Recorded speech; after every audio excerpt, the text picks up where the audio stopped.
Bueno, el título más importante del ámbito internacional y obviamente que todo el mundo estuvo en vilo de lo que ocurría ayer con las elecciones en Estados Unidos tiene que ver con el triunfo de Donald Trump. La tenemos en línea Mariel Fornoni, que es la directora de Management and Fit, directamente desde Washington. Mariel, un gusto saludarte, buen día.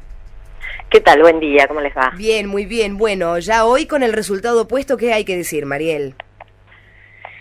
Sí, bueno, lo primero es que hay muchos americanos en shock, ¿no? Porque la verdad uno lo que veía recorriendo los colegios ayer, por lo menos lo que la gente comentaba era que era una elección al estilo de la primera elección de Obama, es decir, en mesas donde había 2.500 personas registradas, antes de las 8 de la mañana ya habían votado 600, 700 personas, tenía una participación muy fuerte y muchos pensaban que esto se debía a la movilización que había hecho el Partido Demócrata en las últimas semanas cuando habían aparecido dos encuestas de dos diarios diciendo que Trump podía tener una diferencia de 2 puntos.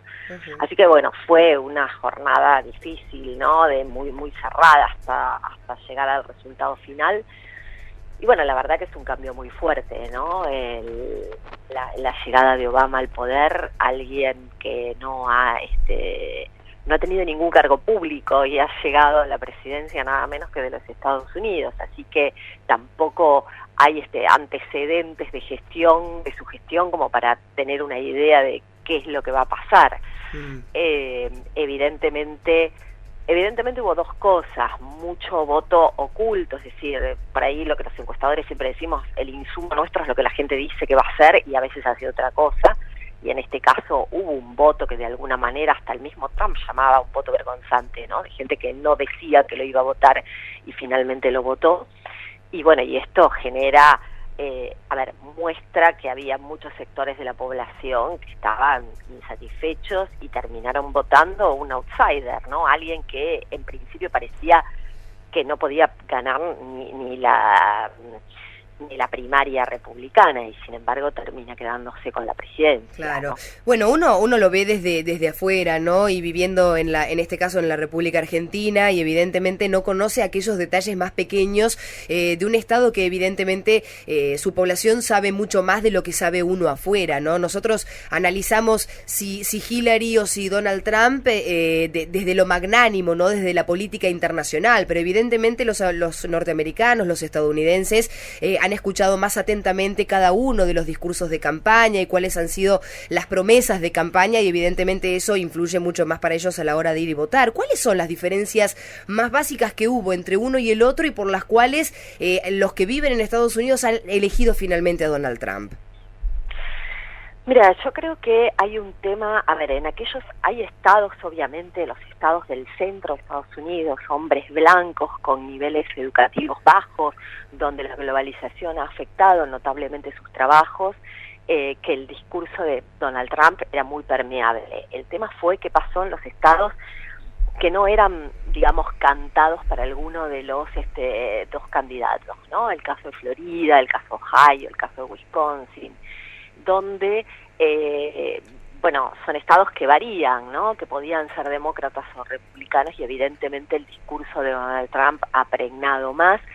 Creo que la preocupación más grande, y en el caso de Florida, la preocupación más grande de los latinos es el trabajo, ¿no? La creación de empleo, la marcha de la economía, y la verdad que si bien valoraban a Hillary Clinton positivamente en términos de sus relaciones con el mundo, valoraban su trabajo anterior, no la veían, digamos, como la mejor candidata para llevar adelante la economía.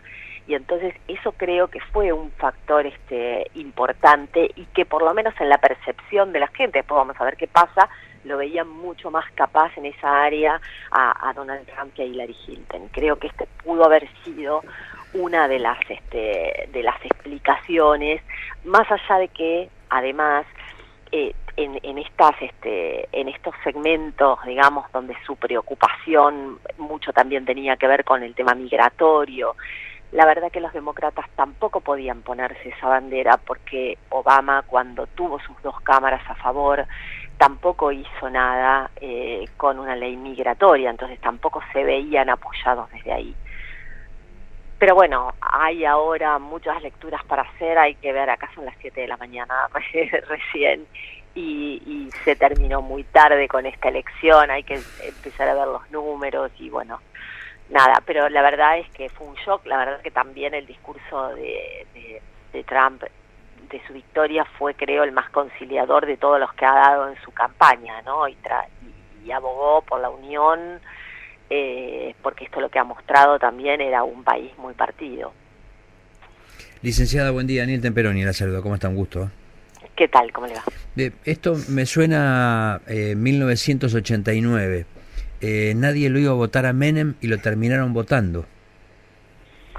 Bueno, por eso yo decía esto del voto vergonzante, ¿no? Donald Trump ya hablaba de este tema en la campaña, uno lo veía, y cuando vos veías encuestas con 2 puntos, 3 puntos de diferencia, decías, bueno, por un lado, acá el voto no es obligatorio, entonces era ver cómo eran capaces de movilizar a todos esos segmentos latinos, afroamericanos, que en principio parecían más afines al voto de Hillary, y por otro lado también cuantificar cuánto podía ser ese voto de gente que no decía que lo iba a votar porque tal vez no era políticamente correcto o por ahí, bueno, no lo expresaba tan claramente y sin embargo terminaba votándolo, y esto, bueno, debe haber sido un poco lo que pasó, y esto generó esa diferencia en que había más expectativas de que el mismo diario, el New York Times, el Washington Post, tenían una diferencia donde se hablaba de 80% de posibilidades a favor de que ganara Hillary, 20% que ganara Clinton, ¿no? Y creo que esto terminó cambiando. Si uno miraba los resultados desde las 8:30 de la noche a las 10:20, es decir, a la medida que iban cerrando los distintos estados, cómo iban cambiando las posibilidades, y también había arrancado Hillary con muchas más posibilidades que Trump, y después esto terminó de la forma que terminó, ¿no? Obviamente. Claro, ahora, bueno, cuando el 20 de enero asuma este personaje, el mundo va a asistir a un momento prácticamente inédito.